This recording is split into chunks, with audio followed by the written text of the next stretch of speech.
Today I'm going to do everything in my power to not cook, and I'll show you how I do it.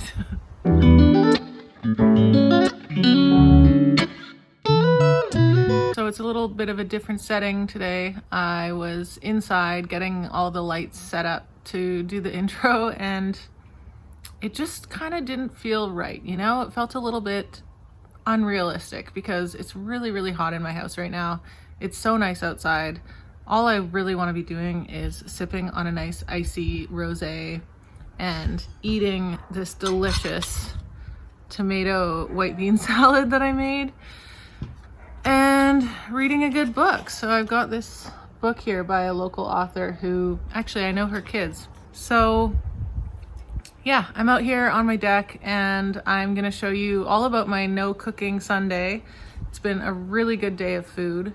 So I'm gonna take you through my breakfast, my lunch, and my dinner. We're not turning on the stove or the oven at all, and it's gonna be really delicious.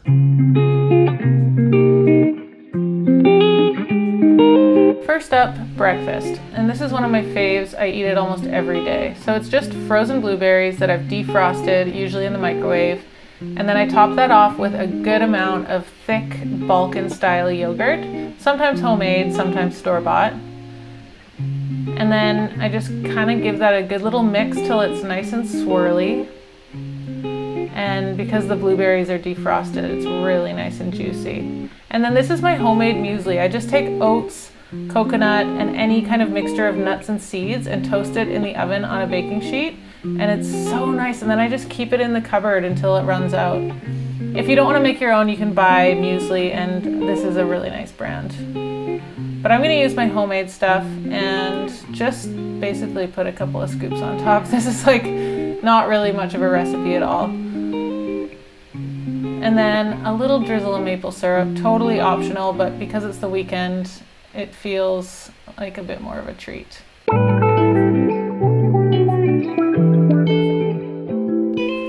And then for lunch, I'm making an amazingly simple and really, really delicious tomato and white bean salad.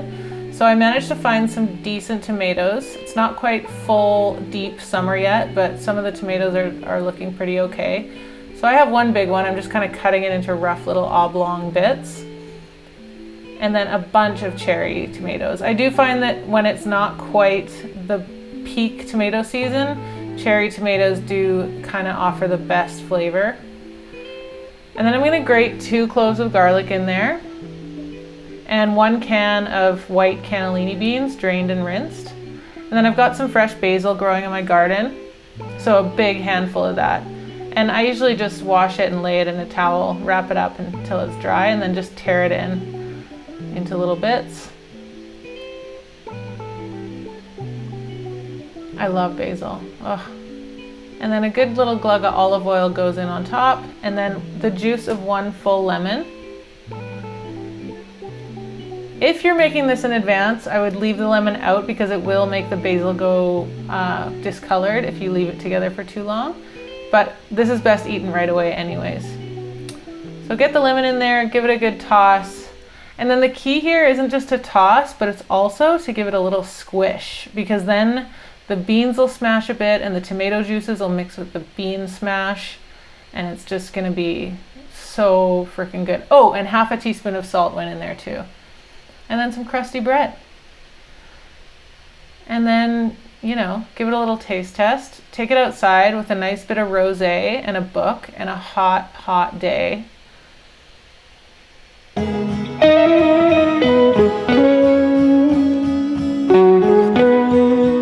And for dinner, I'm making a taco salad. So I'm defrosting some corn with boiling water. And then I'm gonna make the dressing. So it's about a cup of thick yogurt again, if you're catching the theme here, beans and yogurt. And then I'm gonna juice 2 limes, but I actually should have zested these first, so don't do what I'm doing. So the lime juice goes in, and then half a teaspoon of garlic powder, half a teaspoon of cumin, 1 teaspoon of chili powder, and then those darn limes that I remembered I wanted to zest in, but they're so much harder to zest after you've already cut them, so zest them first. And then once that's mixed together, just set it aside and you can get the rest of the components ready. Heirloom tomatoes, just cut into chunks.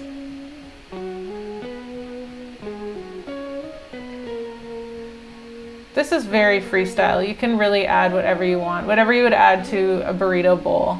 I'm of course adding avocado, and I always pit it this way rather than in my hand, just because I don't see the point of cutting it in my hand. It seems dangerous.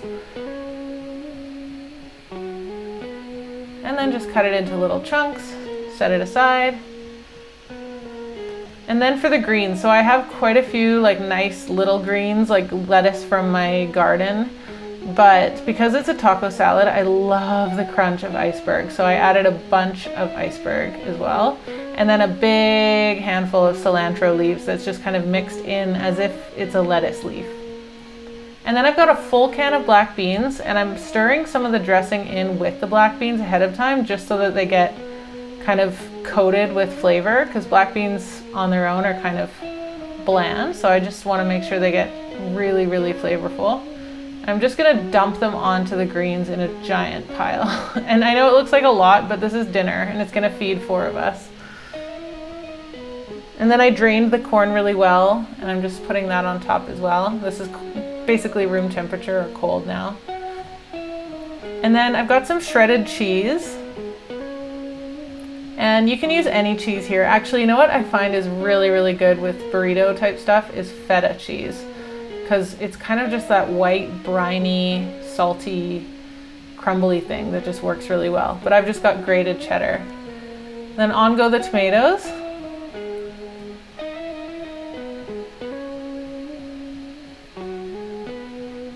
And I do like to do things in nice little piles like this, even though it's all gonna get mixed together in the end. It's kind of a fun presentation. It looks like a real feast. And then 1 spot left for the avocado there. And I do need to add more stuff. I decided to chop up some mangoes too, because a little bit of sweet just is really nice, I find, in this kind of setting. And I had some good mangoes. And then some pumpkin seeds, which I love so much. And I'm just gonna put a big bowl of tortilla chips on the side, and I'm gonna let everyone know that they can crumble their own. So that's dinner for 4 people. Look at that. So I'm just gonna toss the whole thing, minus the bit I put aside for kiddo because he doesn't really like dressing. I'm gonna dress the whole thing. And I know this looks like a lot of dressing, but remember it's like pure yogurt, so I don't feel bad about eating lots of dressing. Not that you should feel bad anyway, but like if this was mayonnaise, I might not use quite as much. And then I'm just gonna toss it all together. Everything's in there except for the tortilla chips.